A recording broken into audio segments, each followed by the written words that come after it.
ព្រឹកព្រលឹមនៅផ្ទះរបស់ស្វាយ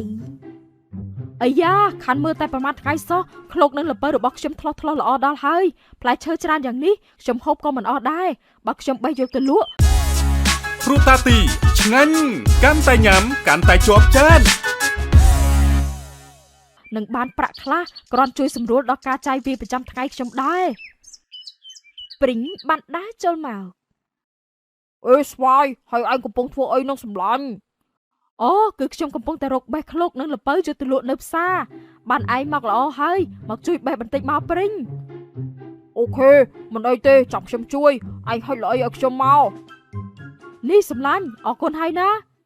ព្រីងក៏ជួយស្វាយបេះឃ្លោកនឹងលពៅដាក់ចូលទៅក្នុងល្អីលោកបេះរួចហើយគេទាំងពីរក៏ប្រញាប់ទូលម្នាក់មួយល្អីដើរសម្ដែងទៅផ្សារនៅមុខផ្ទះរបស់ម្ទេអេព្រីងស្វាយហើយពួកអញទូលល្អីដើរទៅណាទាំងព្រឹកហ្នឹងអូគឺខ្ញុំបេះឃ្លោកនឹងលពៅដែលខ្ញុំដាំនៅកលៀតផ្ទះយកទៅលក់នៅផ្សារអូហ៎បានច្រើនណាស់ណោះ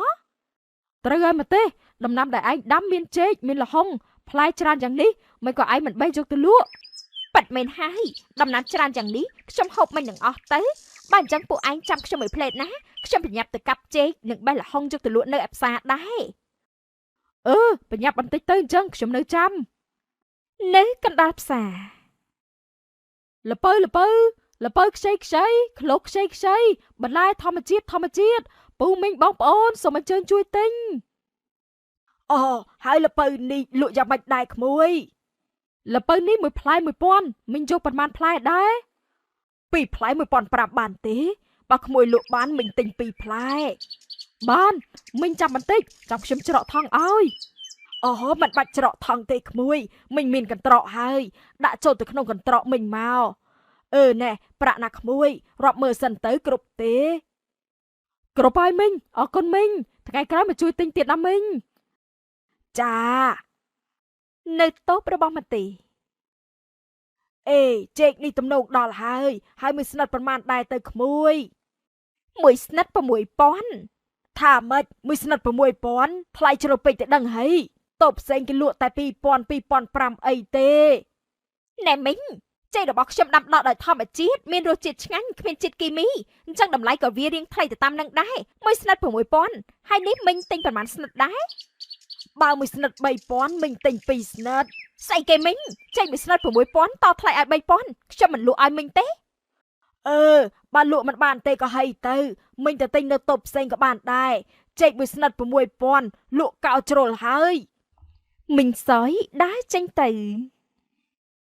មីងសយមិនក៏មីងដើរទៅលឿនយ៉ាងនេះសួរតម្លៃហើយដើរចេញមីងចង់ឲ្យខ្ញុំសយមែនទេមិនក៏មីងធ្វើអញ្ចឹងទៅកើតគួរឲ្យខឹងមែនទេហើយនៅតូបលក់បង្អែមក្មេងស្អីសម្ដីអាក្រក់ហួសហេតុលក់កៅជ្រុលចេកមួយស្និត6000គ្រាន់តែខ្ញុំសួរថ្លៃហើយមិនទិញណាវាស្ដីឲ្យខ្ញុំញ៉ែតពិតជាគួរឲ្យស្អប់មែនគឺមកតេះនោះមែនទេត្រូវហើយចាញ់ស្វាយនឹងព្រិញដាច់គេពីរអ្នកនោះពូកែយកចិត្តអ្នកទិញណាស់បន្លែដែលគេយកមកលក់សុទ្ធតែល្អ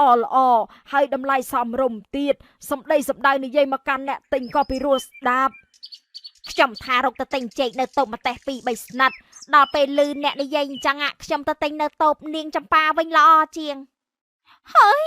ស្ងាត់ដល់ហើយលោកអើយលោកមិនដាច់ទេបើស្ងាត់យ៉ាងនេះខ្ញុំមានប្រាក់មកពីណាបងថ្លៃតូបឲ្យគេទៅមើលទៅព្រិញនឹងស្វាយគេលក់ដាច់សម្បើមណាអ្នកទិញចិញ្ចូលមិនដាច់សោះហើយមកទេដើរទៅតូបស្វាយណែព្រិញមកទេខ្ញុំលក់មិនដាច់ទេសម្លាញ់អើយមិនក៏ពួកឯងលក់ដាច់ខ្លាំងម្ល៉េះឯងស្ដាប់ខ្ញុំណាមកទេជាអ្នកលក់ដូរត្រូវមានភាពស្មោះត្រង់ចំពោះអ្នកទិញគេយកប្រាក់ទៅទិញទំនិញរបស់ឯងគេប្រកាសជាចង់បានរបស់ល្អពីឯងត្រឡប់ទៅវិញហើយតម្លៃក៏អញ្ចឹងដែរឯងត្រូវលក់ក្នុងតម្លៃមួយសមរម្យដែលគេអាចទទួលយកបានមិនត្រូវលក់កោគេទេបើឯងលក់កោគេទិញរបស់ឯងបានតែម្ដងទេគេឈប់ទិញឯងរហូតកុំរកស៊ីផ្កាប់ឆ្នាំងបាយខ្លួនឯងណាសម្លាញ់មែន